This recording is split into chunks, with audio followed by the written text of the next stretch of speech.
deixar para o próximo, porque além de ser muita coisa, a termodinâmica que a gente utiliza, a gente analisa em si o processo de distribuição, de aquisição e utilização de energia, basicamente, certo? Então, a gente avalia a energia como um todo. Apesar de o termo se referir mais à termologia, falar mais do calor, entendo que a termodinâmica avalia energia, tá? Não necessariamente somente a energia térmica, avalia todas, em todos os sentidos, vamos dizer assim, tá? Então, como eu disse, termodinâmica é energia e calor, mas não avaliamos somente isso, tá? Essa parte de definição eu não acho necessário nós ficar discutindo, porque isso são uma conceituação muito básica, mas basicamente é o que é a termodinâmica, estudo da mudança de energia em qualquer situação do universo. Então, toda modificação que acontece, ela sempre vai sempre ser acompanhada de uma variação de energia, beleza? Independente do processo que seja. Então, o ato de respirar, o ato de se movimentar, o movimento feito pelo planeta, a forma como a água ela é conduzida, tudo isso tem gasto energético, tem modificação de energia, beleza? Para qual tipo de energia? Aí vai depender realmente do processo. Pode ser energia mecânica, pode ser energia elétrica, pode ser energia térmica, pode ser energia luminosa, mas sempre vai ter energia, beleza? A partir disso, nós podemos associar a conceituação de dois tópicos diferenciados, o de sistema e o de ambiente, certo? O que é sistema? Sistema é uma porção definida do espaço, muito simples. Mas para que seja considerado sistema, é fundamental que essa delimitação ela contenha tanto matéria quanto energia, beleza? Então, todo o sistema ele possui no seu interior matéria e energia. Se essa matéria e se essa energia vai estar em constante troca com o ambiente, isso é um conceito à parte, tá?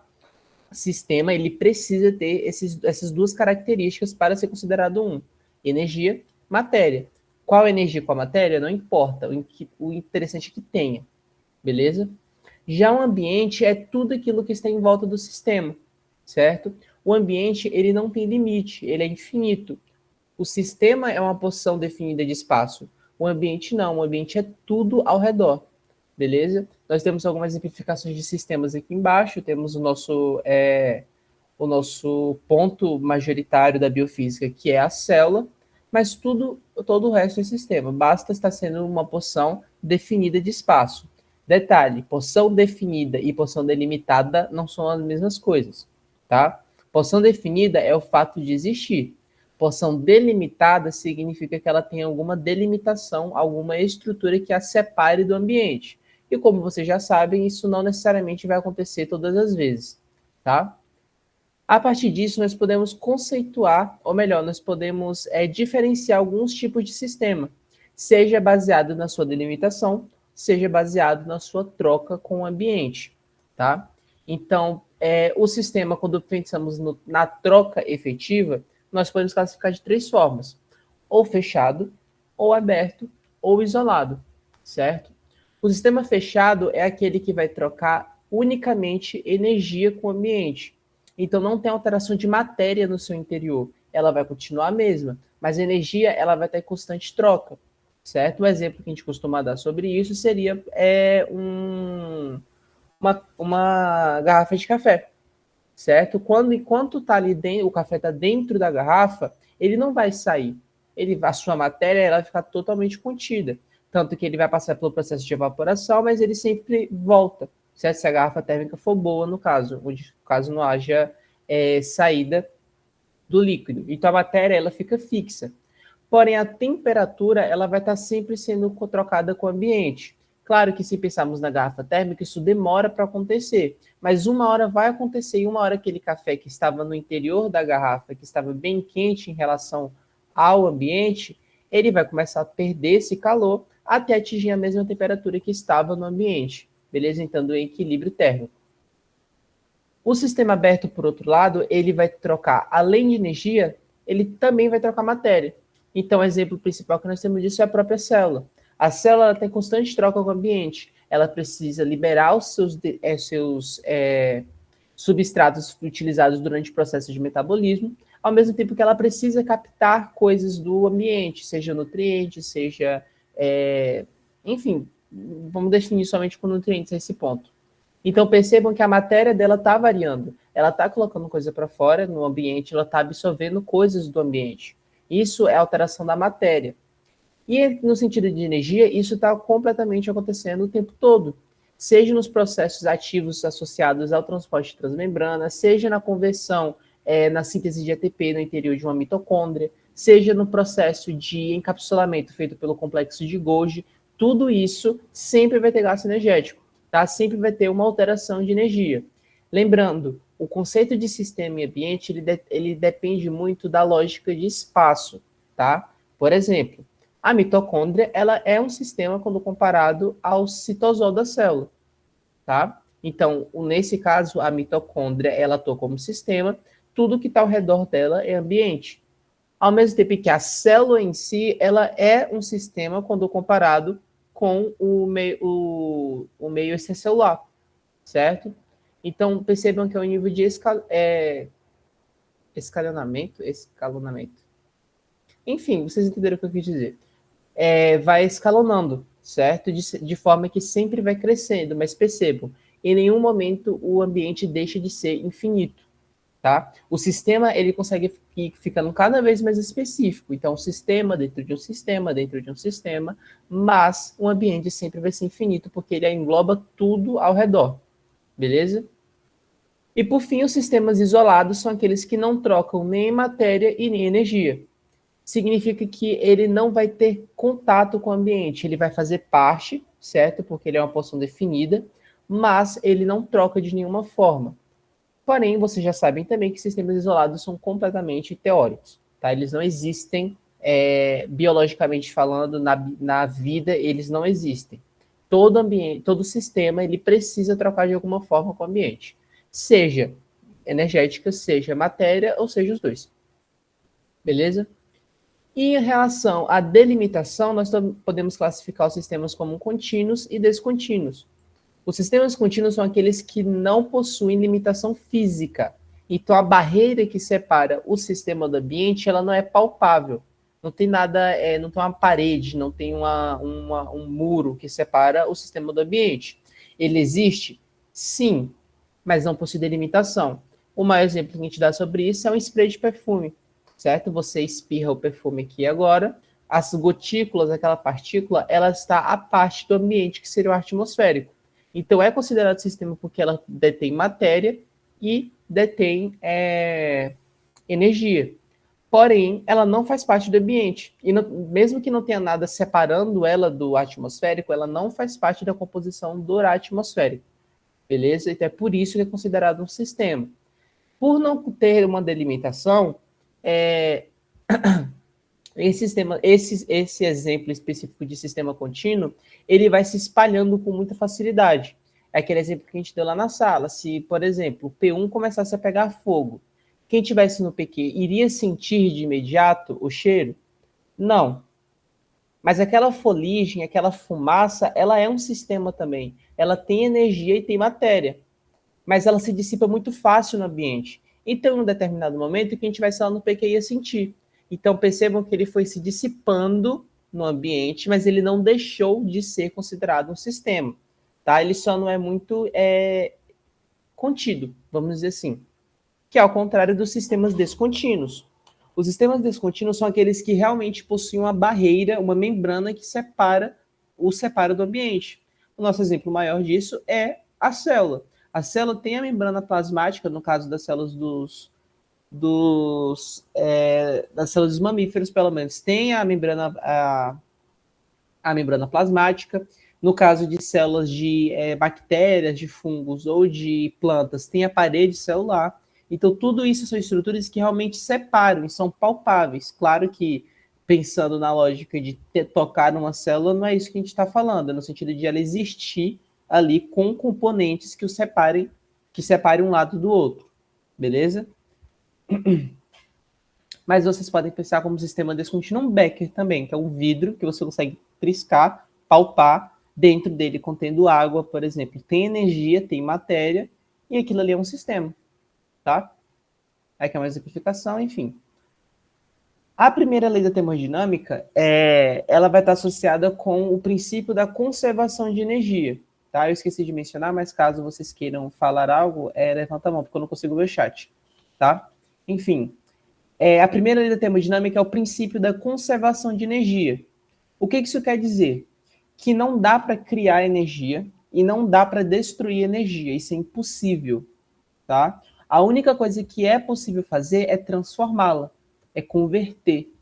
Tá? Eu consigo converter energia luminosa em energia térmica, mas eu não consigo destruir energia luminosa e nem térmica. Beleza? Esse é o princípio da primeira lei da termodinâmica.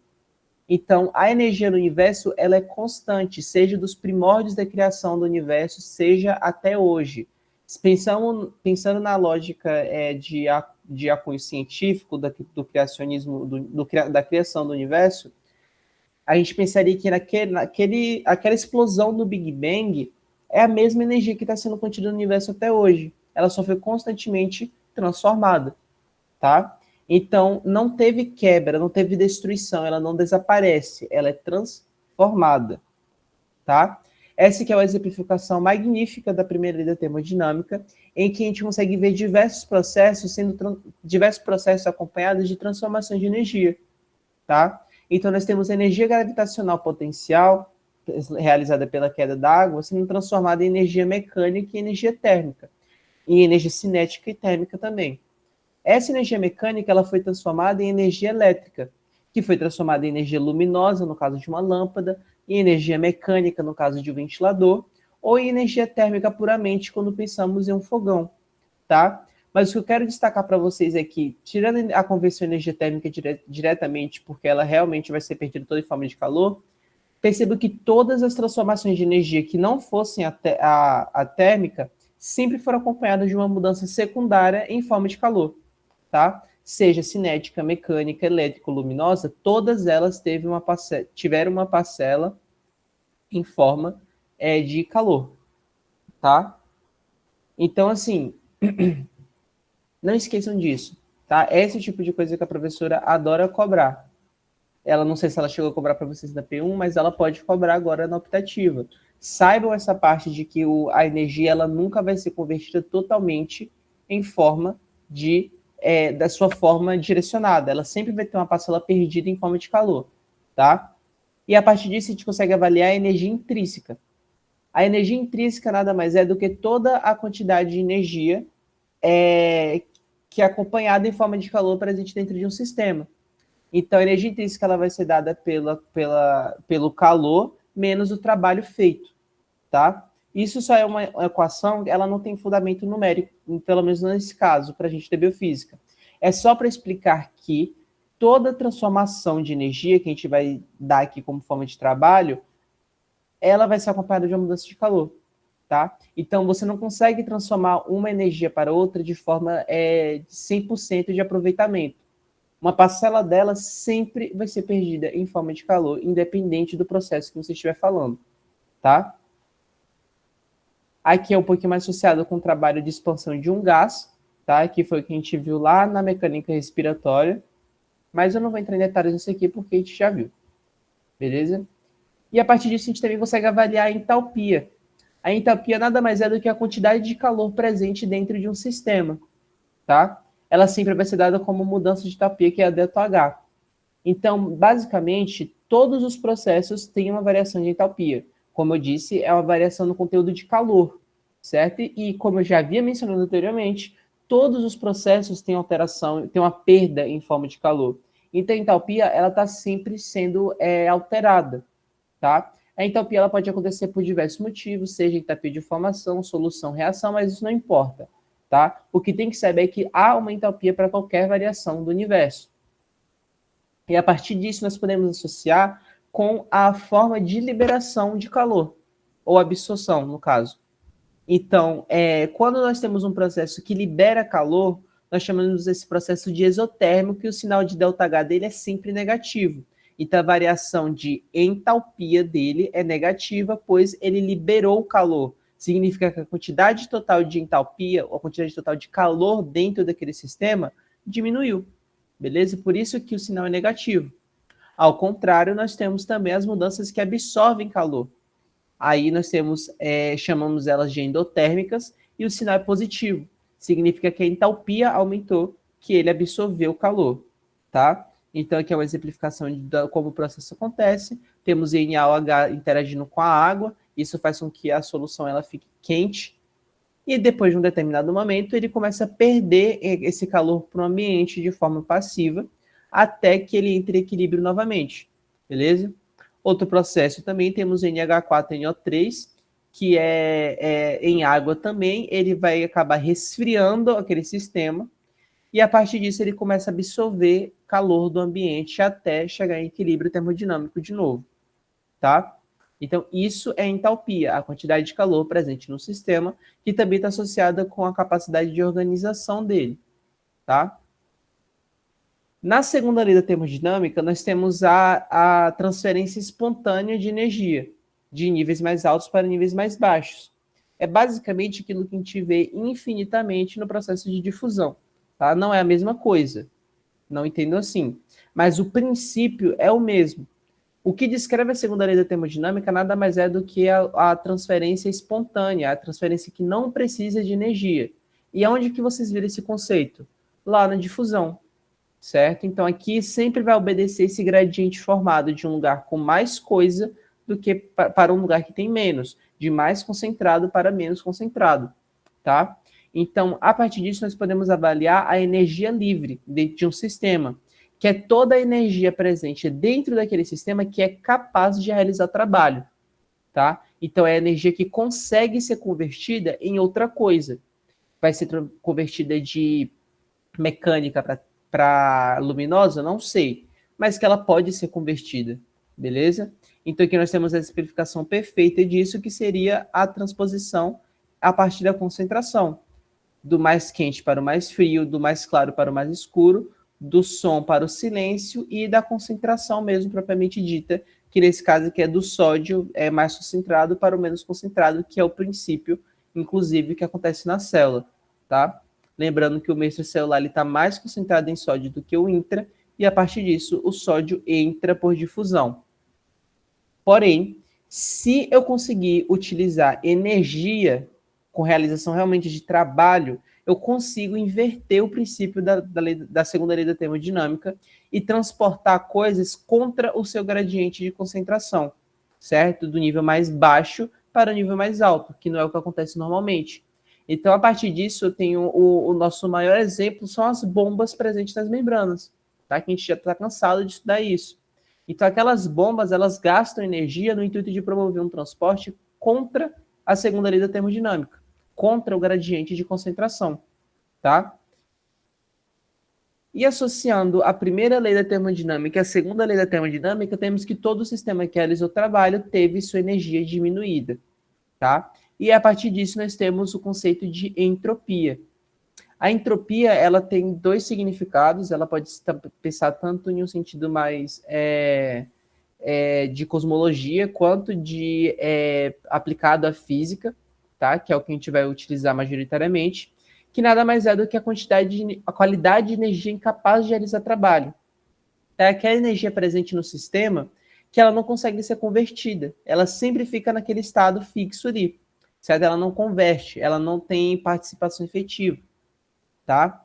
A partir disso, nós podemos falar sobre a proporção, porque pense assim, quanto mais energia que não é capaz de realizar trabalho presente dentro do sistema, mais organizado ele vai ficar. Lembre-se que a organização ela é sempre inversamente proporcional, ou melhor, na verdade, ela é diretamente proporcional ao gasto energético.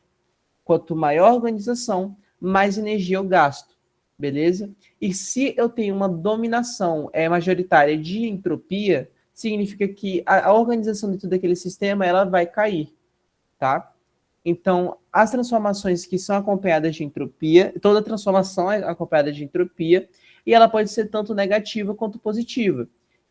Mesmo princípio que eu falei para vocês. Se a entropia ela fica negativa, significa que a quantidade de energia capaz de realizar trabalho aumenta, certo? A energia livre aumenta.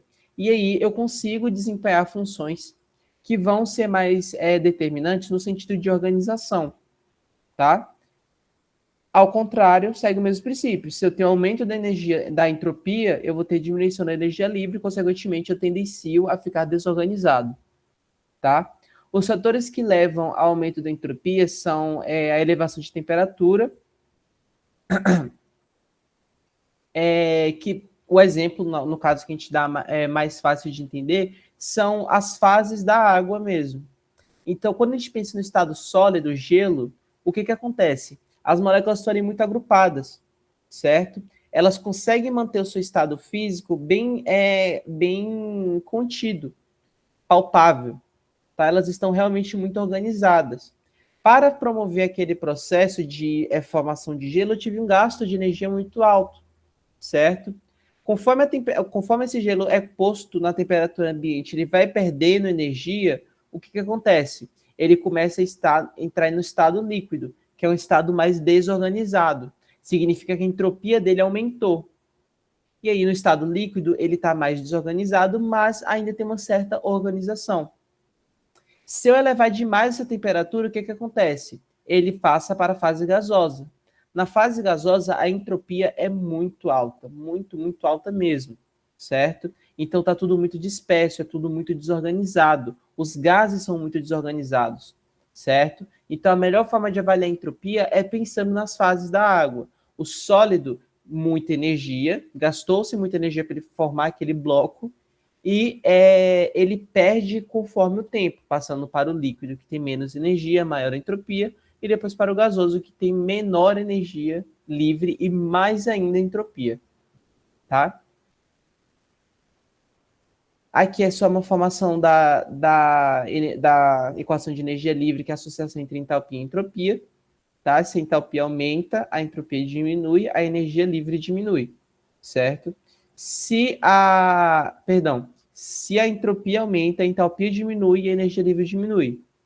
Se a entalpia aumenta, a entropia diminui e a energia livre aumenta, tá? E se a energia livre aumenta, a entalpia aumenta e a entropia diminui. É realmente uma relação de proporcionalidade mesmo, tá? Na própria fórmula você consegue ver isso. O que eu quero que você saiba na parte de energia livre é realmente os conceitos de exergônico e endergônico, tá? Os processos exergônicos são aqueles que perdem energia, aqueles que o sistema ele libera a sua energia, tá? São os processos que são espontâneos. Eles acontecem porque tem que acontecer, tá? Os processos que absorvem energia, eles são chamados de endergônicos. Eles captam energia do ambiente e absorvem ela para promover alguma mudança. Porém, todos os processos endergônicos são provocados, tá? Sempre são provocados. No sentido de que se não existisse o processo exergônico, o endergônico não conseguiria acontecer, porque ele precisa captar energia de algum lugar. E a única coisa que libera energia são os processos exergônicos, beleza?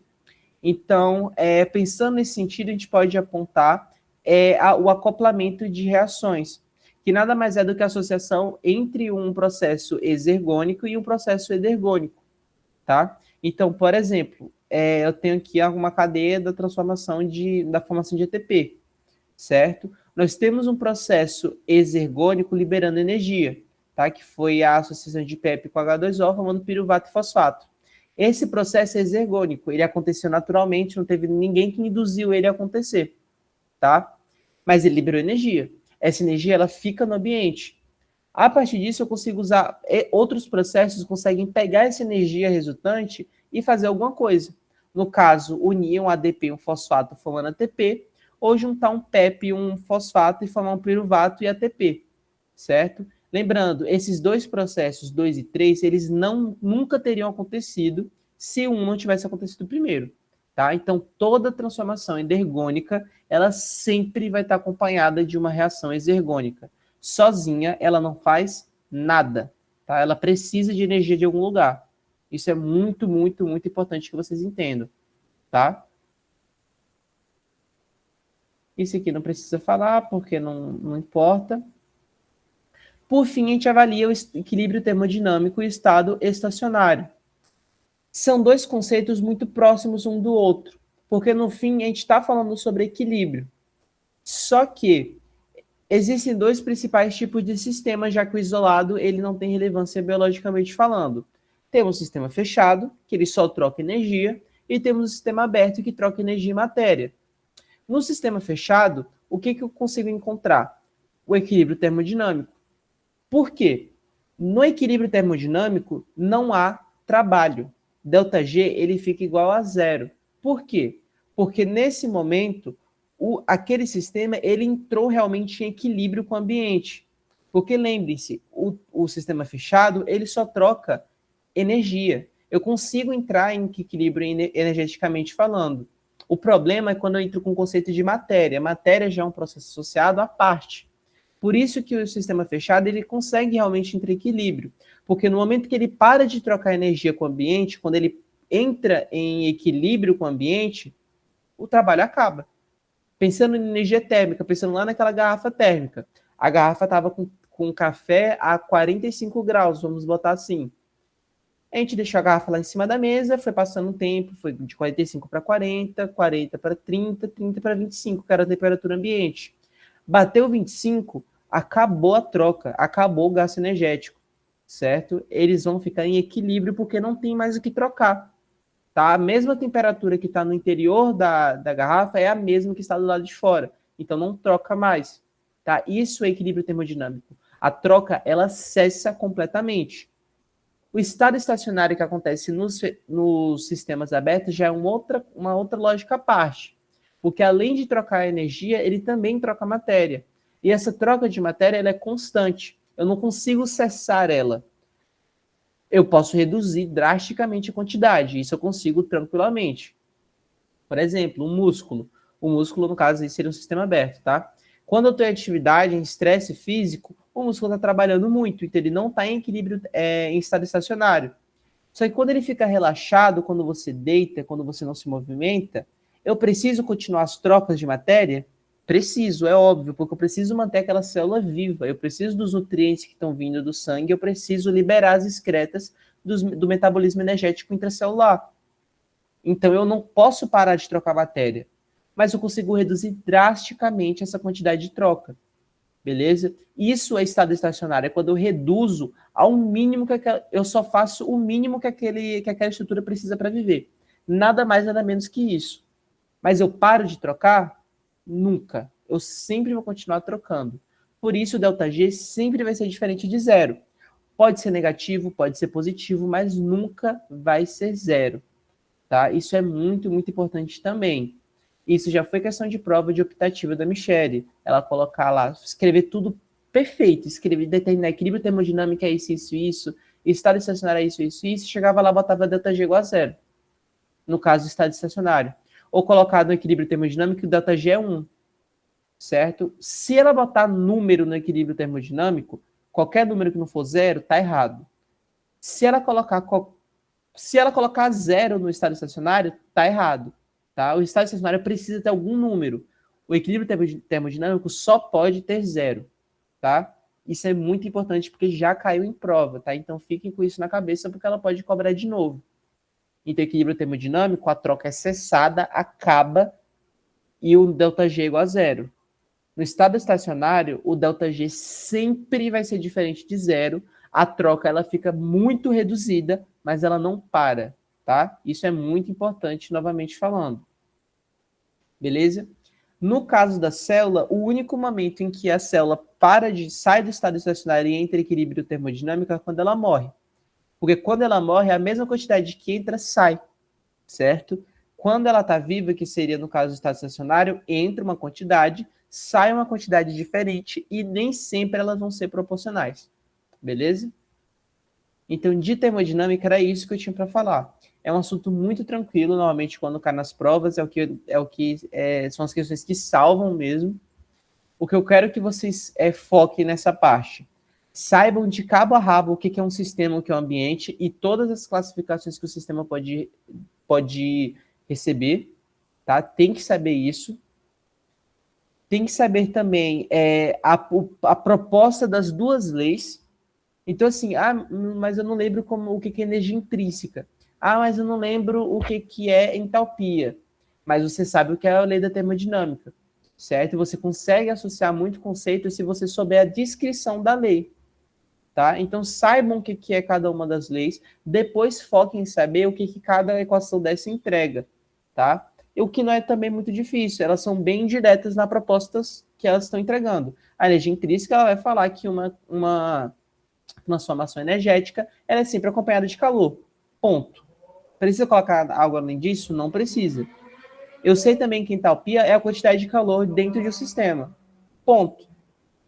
Eu consigo variar a entalpia? Consigo, porque eu falei anteriormente que toda transformação ela é acompanhada de uma variação de calor.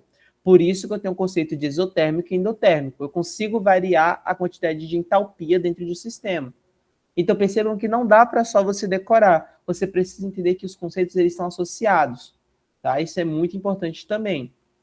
Mas voltando para o que interessa, saibam a conceituação das duas leis, o que cada uma quer dizer, tá? Saibam o que é energia livre, porque provavelmente pode cair alguma coisa do tipo, e saibam o que é equilíbrio termodinâmico e estado estacionário.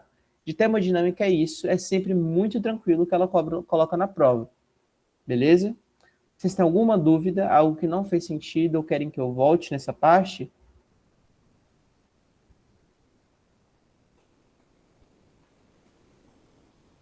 Vamos lá, preciso de um feedback pelo menos para poder continuar.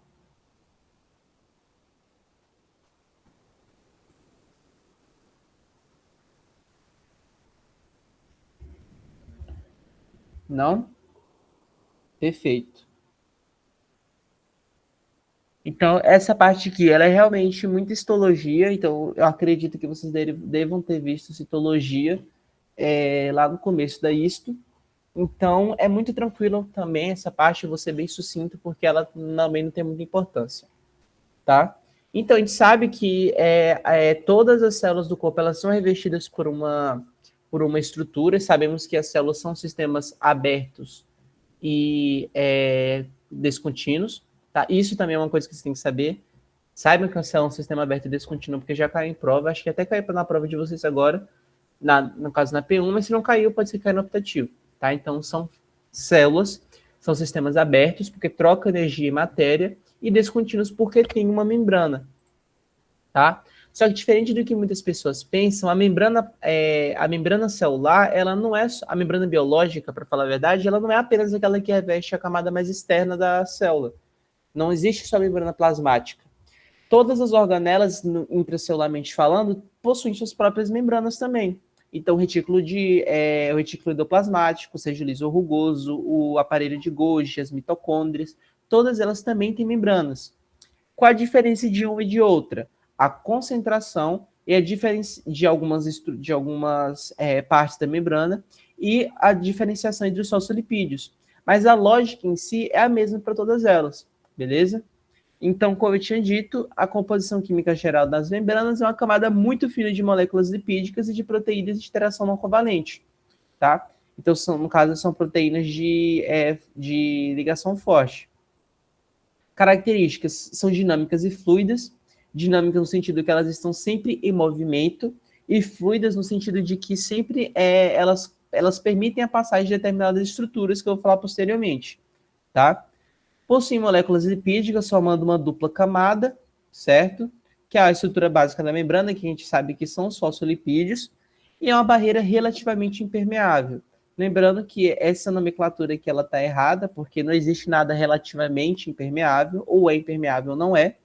Então, o termo mais correto é falar que é uma membrana, uma barreira semi-permeativa, tá? E também temos as moléculas de proteína, que têm outras funções na membrana, principalmente transporte, que é o que a gente vai ver depois, tá? Então, focando primeiramente na bicamada lipídica, ela vai constituir a maior parte da membrana, tá? Então, a membrana, uma grande parte dela é só de fosfolipídio mesmo. E é uma característica da bicamada é que ela é anfipática ou anfifílica. O que isso significa? Que ela tem tanto afinidade pela água, quanto ela tem uma porção que tem afinidade pela água e uma que não consegue ter afinidade com a água. Tá? A cabeça polar ela tem afinidade, mas as caudas de hidrocarbonetos elas não interagem direito com a água. Tá? Então é por isso que a gente vai ver posteriormente a formação das micelas. Cadê? Não tem uma foto bonitinha, mas a formação de micela é quando a membrana entra nessa característica aqui. quase toda molécula anfifílica ou anfipática, chame como quiser, quando elas são inseridas em um meio aquoso, a lógica delas é o que fazer o quê? Voltar a parte hidrofóbica para dentro e botar a parte hidrofílica para fora, no sentido de que você deixa a parte de dentro sem contato com a água e a parte de fora com contato com a água normalmente. Isso é a formação de uma micela, certo? Que fica realmente vira um círculo. Não é só os os fosfolipídios que fazem isso, não, tá? Tem muitas moléculas que são anfifílicas, tá? Enfim, no caso da bicamada lipídica, nós temos duas estruturas voltadas. Normalmente, uma micela é formada somente por uma camada. Nesse caso, são duas. Então, nós temos o interior um interior hidrofóbico e uma parte posterior, certo? No caso, voltada para o meio aquoso, hidrofílico. Isso é a composição base de uma membrana, justamente porque as caudas de hidrocarbonetos não possuem afinidade com água, beleza? Esses fosfolipídios, eles podem ser diferenciados de duas formas. Ou é pelo tamanho, ou pela presença de insaturação, tá? Então, nós temos, diferente do tamanho, é meio óbvio, isso está associado apenas às caudas, tá? A cabeça, ela sempre tem o mesmo tamanho. A cauda que pode variar a partir do comprimento dessa sequência de CH2, beleza? E a presença ou não de saturação em uma determinada estrutura da cauda, beleza? Então, quando tem uma presença de insaturação, ela sempre vai ter essa perna tortinha, beleza? Enquanto aqui não tem, ela é considerada saturada e aí a cauda é reta, beleza? É importante saber diferenciar tanto o comprimento quanto a saturação, porque é muito importante para os processos de fluidez da membrana, tá? Então, quando eu mencionei, a diferença de comprimento e saturação, ela está associada na fluidez da membrana. Caudas que são curtas e insaturadas, elas tendem a ser mais fluidas do que aquelas que são longas e saturadas, beleza? Então, quanto menor a cauda e mais tortinha a perna dela for, mais fluida vai ser a membrana, a depender da concentração de fosfolipídios com essas características, tá? Enfim. Acho que não é necessário, mas é importante saber também do autosselamento, que nada mais é do que quando você tem a formação dos fosfolipídios, eles vão formando em tipo uma linha. Deixa eu ver se eu consigo demonstrar aqui. Eles vão sendo formados assim, ó, um fosfolipídio, eles vão se juntando. Até que eles vão juntando e eles começam a encurvar até chegar aqui no outro lado e um fechar no outro, tá? Então, quando a formação dessa micela é justamente esse processo. Eles vão se associando, formando uma linha. Em um determinado ponto, eles começam a contornar e viram, e fecham, e lacram mesmo, separando o meio intercelular do meio extracelular, dando a sua característica de membrana. Beleza? Enfim, os fosfolipídios, eles apresentam movimentação, tá? Eles podem se mover tanto dentro da própria monocamada, quanto transpondo para a monocamada em sua frente, certo? Então, o primeiro movimento mais característico dos fosfolipídios é o flip-flop. O flip-flop nada mais é do que um fosfolipídio de uma monocamada passar para outra, certo? Eles trocam de lugar mesmo. Então, aquele que estava voltado para o meio extracelular passa a ficar voltado para o meio intercelular e vice-versa, beleza? Também temos a difusão lateral, que nada mais é do que os fosfolipídios trocarem com seus vizinhos de monocamada. Esse movimento acontece milhares de vezes por segundo, tá? É justamente esse processo de difusão lateral que permite a passagem de determinados solutos que não interagem diretamente com a membrana, que é o que a gente vai discutir lá na parte de transporte, beleza?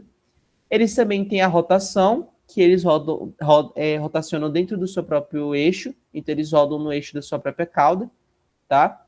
E também temos a flexão, que nada mais é do que eles encurvarem a cauda, justamente como um processo de flexão de braço mesmo, como a gente faz. Esse também é um processo que facilita o transporte de moléculas, tá? Isso aqui não importa.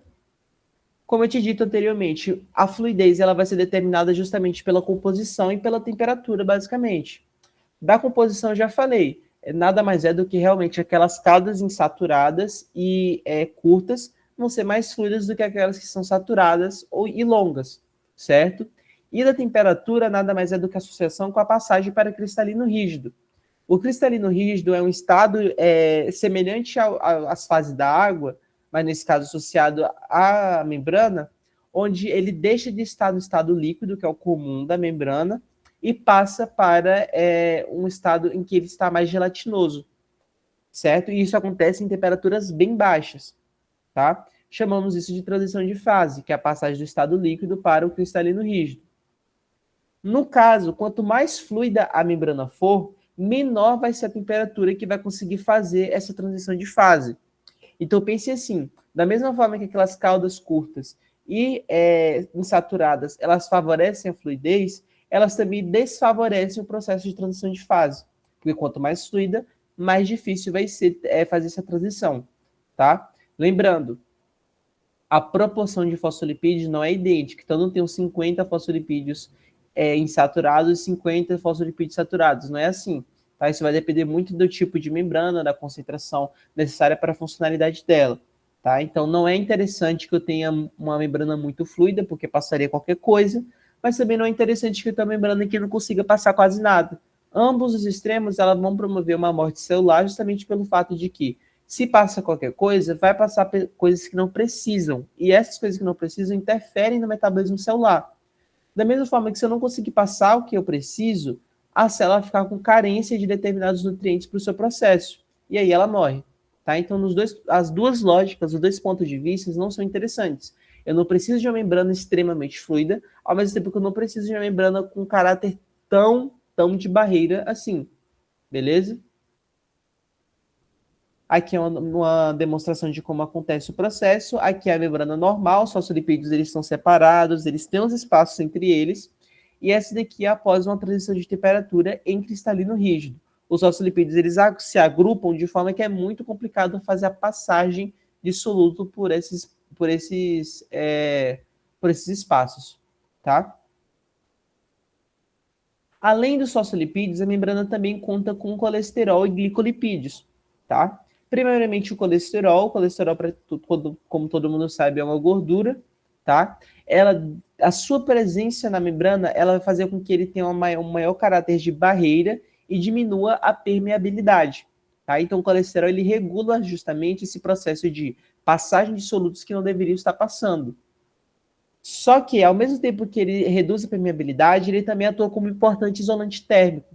Então, mesmo que ele diminua a permeabilidade aqui, ele consegue impedir que ocorra a transição de fase, tá? Justamente porque a temperatura para poder atuar nessa membrana, que tem uma concentração definida de colesterol, ela precisa ser menor para conseguir fazer isso, tá?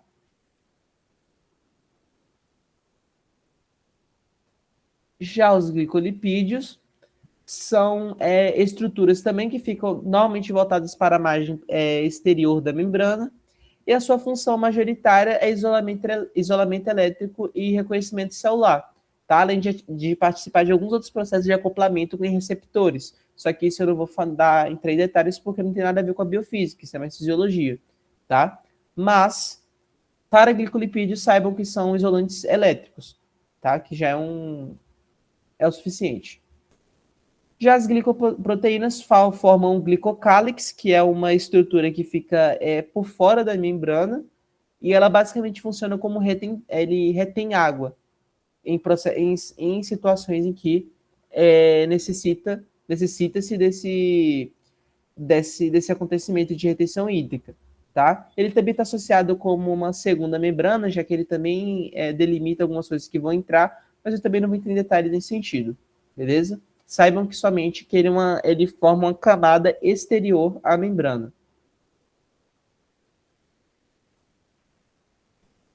Falando agora das proteínas associadas, nós temos três tipos majoritários de proteína.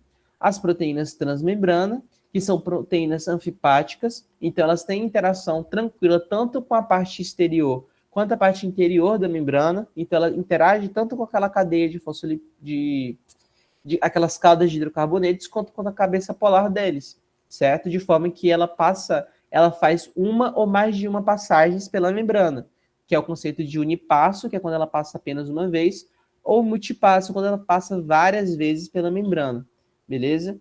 São proteínas que vão ter a sua massa dos dois lados, então ela tem uma parte voltada para o lado de fora, uma parte voltada para o lado de dentro, enquanto passa pelo meio da membrana, beleza? É basicamente isso. As proteínas transmembranas, o papel delas está mais associado com transporte. Tá? Elas realmente, normalmente, elas participam de transporte. As bombas são proteínas transmembrana. Os canais iônicos são proteínas transmembranas. Se é unipasso ou multipasso vai depender, mas sempre são do mesmo tipo. Tá? As proteínas ancoradas são aquelas que ficam ou totalmente no citosol ou totalmente no lado de fora da célula, tá? Sempre é ligada com o grupo prenila de um fosfolipídio, tá? Então, elas ficam totalmente na superfície do lado de fora e normalmente elas são utilizadas como receptores também, tá? Ou como enzimas. Já as proteínas periféricas, elas ficam acopladas de forma com interação que não é muito forte com as proteínas transmembrana.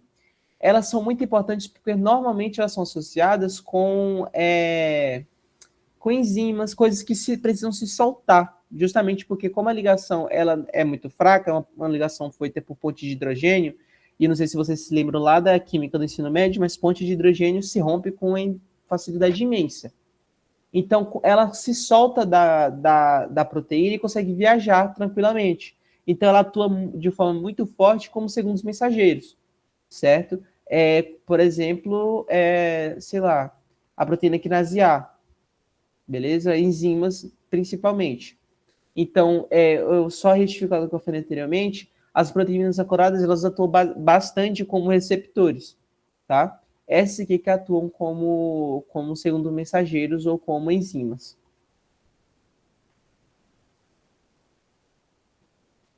Essa parte de membranas em si, tem alguma coisa que vocês queiram que eu fale? A optativa também 10 questões. Da última vez, foram 10 questões. Foram 10 questões daquelas de verdadeiro ou falso, sabe? Tinha uma... Na verdade, aconteceu de duas formas. Uma tinha a letra B, você julgava e marcava. Aí tinha lá verdadeiro, verdadeiro, falso, falso, verdadeiro, falso, falso, verdadeiro. Ou algumas era tipo assim, verdadeiro. Aí, sei lá, ela botava duas afirmativas. Se uma delas fosse falsa, vocês teriam que justificar o porquê. Beleza? Lembrando que a Michelle, nesse caso de verdadeiro ou falso, não copia tipo assim, fala lá, que a proteína periférica, ela serve como... Tá, a proteína periférica possui ligação forte. Aí você vai lá e responde, ela não possui ligação forte. Isso não é justificativo. É meio óbvio, se você acha que tá falso, é porque não é. Você tem que falar o porquê que não é. Aí você falaria, ela não possui ligação forte, pois a ligação dela é fraca, pois sendo essa a ponte de hidrogênio. Isso é uma justificativa, tá? Mas não é só para negar, botar um não na frase afirmativa e achar que isso é a resposta, porque não é. Tá? Eu tô falando isso porque eu já vi pessoas fazerem isso e a Michelle não considerar, tá? Mas eu acredito que ela vai manter no verdadeiro ou falso, visto o tempo que ela não vai ter para poder corrigir essas provas. Então acho que ela não vai pedir para justificar, não. Mas não é impossível, tá? Só minha humilde opinião. Beleza? Mas dessa parte de membranas, o que eu acho interessante vocês saberem. Basicamente, ela só cobra duas coisas. O que eu já vi ela cobrando. Não sei como ela cobrou na P1 de vocês, porque eu não tive acesso. Mas assim, quando ela cobra ou dessa parte aqui. Fluidez é sempre alguma coisa associada com fluidez. Ou ela vai falar da transição de fase, ou ela vai falar sobre o tipo de composição que tem que ter para ser mais fluida, ou ela fala da função do colesterol, tá? Normalmente ela fica sempre nesses três tipos. Ou também ela pode falar de proteínas. Aí ela pode falar sobre as funções de proteína transmembrana, ancorada ou periférica. E é basicamente isso, gente. Não tem muito o que falar de membranas. Normalmente as questões mais complicadas da optativa, elas ficam nos conteúdos que a gente vai ver depois, que é PA e contração esquelética, tá? Mas não se preocupem, dá para ir de boa. Essa parte de membranas também é bem tranquila, porque é basicamente citologia, beleza? Continuando, nós também temos os transportes pela membrana, tá? Então, o transporte ele vai ser sempre feito por... vai ser transferência de moléculas, sejam moléculas hidrossolúveis, sejam íons inorgânicos, que são necessários para a subsistência da célula, tá? Então, ou é um nutriente, ou é alguma coisa que vai desencadear algum processo intracelular, sempre através da membrana, e a membrana ela tem suas capacidades de permitir essa transposição, seja de íons, seja de moléculas hidrossolúveis, tá? Então, o primeiro tipo de transporte que nós vemos é a difusão. A difusão ela é um processo passivo, é um transporte passivo, justamente pelo fato de que, primeiro, ele obedece àquela segunda lei da termodinâmica, então sempre vai do lado mais concentrado para o menos concentrado, e não gasta energia. O princípio aqui é o movimento browniano, que foi aquele mesmo movimento que a gente discutiu, que eu falei com vocês um pouco, lá no transporte de gases. As moléculas, elas estão em constante movimento, certo? Por estar em constante movimento, em algum momento elas começam a se chocar na membrana. Se chocando, elas se chocam até que atravessa. Por isso que é um transporte passivo, é um processo passivo. Eu não preciso estimular para que ele aconteça. Ele naturalmente acontece, tá? Então, no caso do sódio, por exemplo, o sódio ele é bem mais concentrado do lado de fora do que do lado de dentro. Isso forma um gradiente onde é favorecido a entrada do sódio no meio intracelular, tá? Na verdade, a gente tem dois tipos de fusão, né? A difusão associada ao potencial químico, que é justamente essa parte de concentração, ou a diferença de potencial elétrico, que nada mais é do que as cargas desses determinados íons também importam. Tá? No caso, falando de íons especificamente, que são aqueles que possuem carga. Então, nesse caso, a gente traz o processo de tração mesmo. Lembra que partículas iguais, opostos se atraem? Se eu tiver um lado concentrado negativamente, a tendência é que as positivas passem. Da mesma forma que se tiver um lado concentrado positivo, os negativos tendem a ser atraídos e passar. Beleza? Ambos os processos, sejam associados à carga, sejam associados à concentração, sempre vão ser passivos. Não tem energia envolvida. Vai acontecer porque tem que acontecer. Tá? Isso aqui não importa, que vocês já viram. Enfim, a difusão simples. A difusão é dividida em dois tipos principais. A difusão simples e a difusão facilitada. A difusão simples ela também tem uma segunda subdivisão, que é a direta pela bicamada lipídica ou por canais proteicos, certo? Então, o que influencia nos fatores da difusão?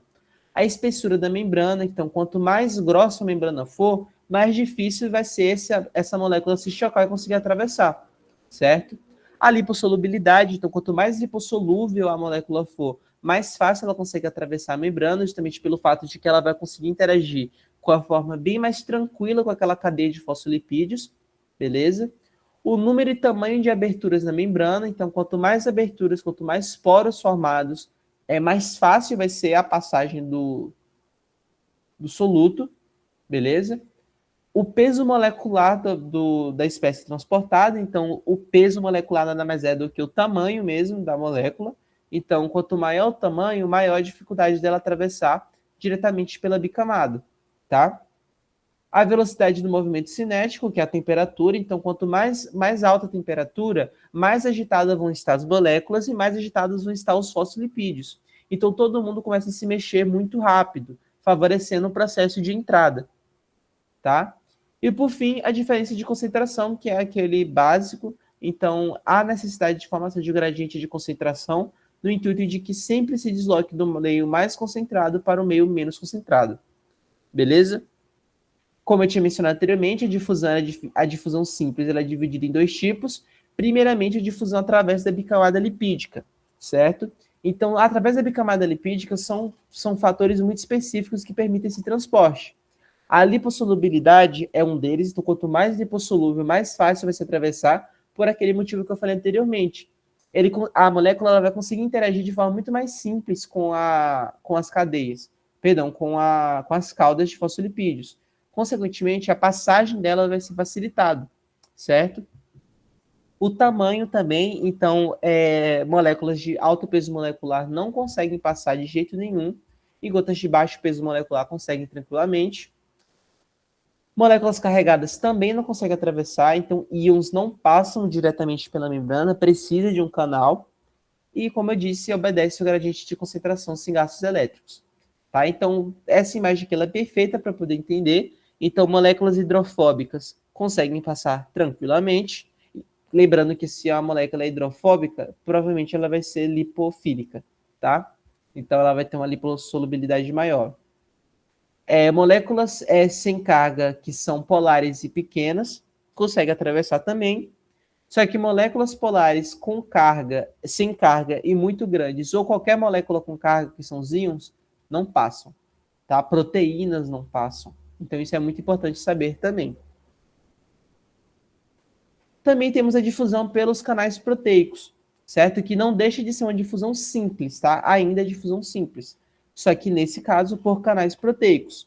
Os canais proteicos, eles vão ser principalmente utilizados para transporte de íons, beleza? Majoritariamente de íons. Ou de algumas outras moléculas associadas, como aquaporinas ou coisa do tipo, que transportam água, mas não é nisso que eu vou entrar em detalhes. Sempre vão estar associadas com proteínas transmembrana, multipasso, beleza? Lembrando que cada proteína dessa, cada canal, ele é muito, muito, muito específico para o seu próprio ligante.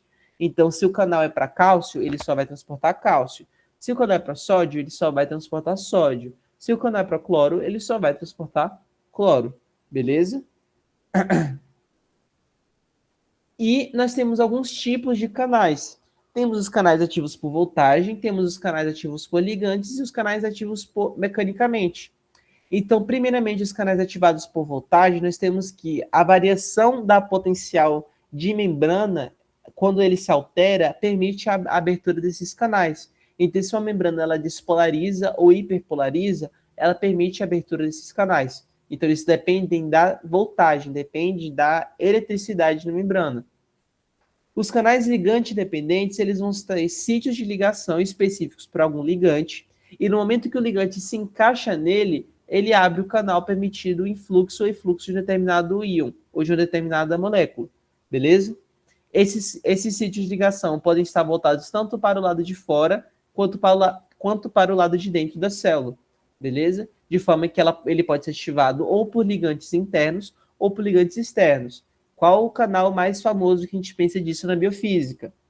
Os canais acetilcolina dependentes. Tá? Os canais de sódio acetilcolina dependentes, que é aqueles encontrados lá na musculatura esquelética. Beleza? Os que estão associados com a placa motora. E os canais mecânicos, eles são canais que são ativados por estiramento de membrana. Então, quando a membrana estica, ela ativa esse canal. Na minha cabeça, o mais simples de entender de canal mecânico é o baroreceptor. O baroreceptor, ele está acoplado com um canal, né, que ele vai estimular o baroreflexo, onde ele se abre quando a aorta estica. Então, é muito simples pensar mesmo. Quando a aorta estica, o que acontece com a membrana dela? Estica junto. Nesse momento que ela estica, ela abre o canal. Esses são os canais mecânicos. Beleza? Então, é muito simples de entender. Um é só voltagem, o outro é um ligante, e o outro é estiramento de membrana, tá? Eles podem desencadear a mesma coisa. Não pensem que só porque ele é voltagem dependente, ele vai causar despolarização. Ah, porque é ligante dependente, ele vai causar isso, porque ele é mecânico. Não. O princípio deles não está associado com o desempenho que eles vão ter na célula. Tá? Isso também é importante saber. O nosso segundo tipo de difusão é a difusão facilitada. Então, percebam, aqui eu estava falando de difusão simples, ou direto pela bicamada ou pelos canais proteicos. Aqui eu já estou falando de um outro tipo de difusão que utiliza uma proteína carreadora específica. tá? Muito cuidado com essa diferenciação entre difusão facilitada e difusão simples por canal proteico. Ambos vão utilizar proteínas, no caso do canal proteico e da difusão facilitada, só que de formas completamente diferentes e proteínas diferentes também. Nesse caso da difusão facilitada, a gente vai utilizar o quê? Nós vamos utilizar proteínas que vão alterar sua conformação e permitir o transporte de uma determinada molécula. Normalmente aquelas proteínas ancoradas que a gente viu anteriormente.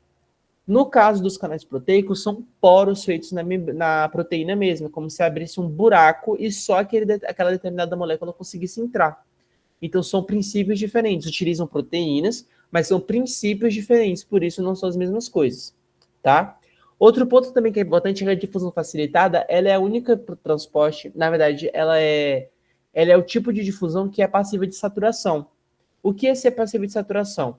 Significa que uma determinada concentração de soluto, ela não consegue aumentar sua velocidade de transporte. Por exemplo, a difusão por canais proteicos abriu um buraco lá na proteína, começa a entrar íon. Se aumentar a concentração de íon para poder entrar, esse canal ele vai transportar muito mais rápido. Aqui não é assim. Eu aumento a concentração até determinado ponto. Se eu tenho 50 proteínas funcionando, o meu máximo de velocidade é 50 por segundo. Pensem assim, tá?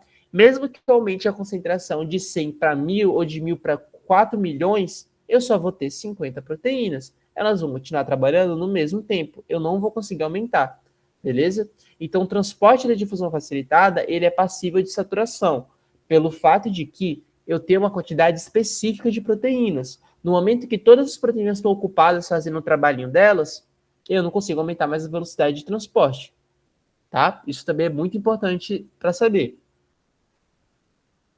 Um detalhe também que muita gente confunde é que difusão facilitada, por mais que não pareça, é um transporte completamente passivo. Mesmo que eu tenha esse processo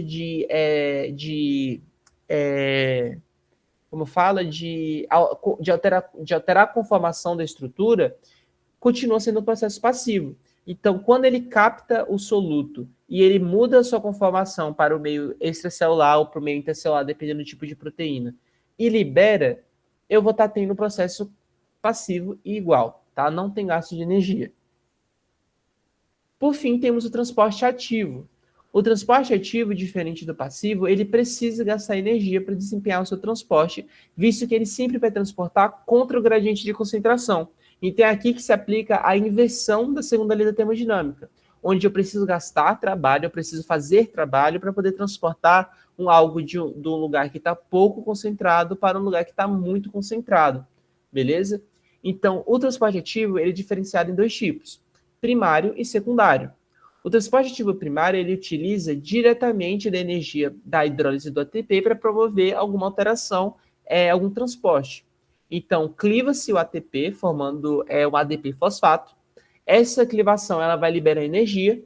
Essa energia é captada por uma proteína também, que é uma bomba, e essa bomba consegue utilizar essa energia para transportar alguma coisa contra o seu gradiente de concentração, tá? A bomba mais famosa que nós temos no corpo é a bomba de sódio e potássio, que ela transporta 3 sódios para fora e 2 potássios para dentro, ambos contra o gradiente de concentração, a partir da hidrólise do ATP. Beleza? Já o transporte ativo secundário, nós temos um aproveitamento do transporte ativo primário. Então, por exemplo, nós temos lá a bomba de sódio e potássio promovendo um gradiente de concentração de sódio. Então, no momento que ele coloca aquele sódio para fora, certo? Que em tese deveria estar entrando, ele forma um gradiente que promova mais entrada de sódio. Isso faz com que outras proteínas acopladas ali pela proximidade consigam fazer o transporte aproveitando esse gradiente formado. Uma delas é o transportador de glicose. Não é o único no corpo, tem outros associados com cloro, com... De cabeça está vindo só o cloro agora que substitui o sódio, mas enfim. Ele aproveita daquele gradiente formado. Então, a bomba de sódio de potássio formou o gradiente, e ele aproveita que aquele íon está sendo transportado contra o gradiente de concentração dele e empurra alguma coisa junto. Normalmente, é a glicose que é a nossa bomba de transporte ativo secundário mais famosa, que é um cotransportador. Mas existem outros, tá? Não é o único, não. Enfim, de transporte é isso. É muito simples. Não tem muito o que explicar sobre, porque realmente é só saber o que é difusão e saber o que é transporte ativo primário e secundário, tá? É super tranquilinho. Normalmente as questões de transporte não costumam ser muito difíceis também. Lembrando que essa parte de difusão é a mesma coisa da aula prática, então, assim, não há necessidade de você ir buscar algum estudo para a parte prática de difusão, porque é exatamente a mesma coisa, tá? Então não se preocupem com isso. A única coisa que eu recomendo dessa parte de, acho que talvez de difusão, mas talvez de determinação de pH ou de tampão, é dar uma olhada no nome das soluções que nós utilizamos, tá? Dê uma olhada lá no indicador de Bogg, no nitrato de prata, o que acontece no meio, porque ela já cobrou isso na prova também, tá? Então saibam que o indicador de é o nitrato de prata, com quem que ele reage, se é com o amido, se é com o NaCl e por que, o que, que essa reação significa. Beleza? Alguma dúvida até aqui?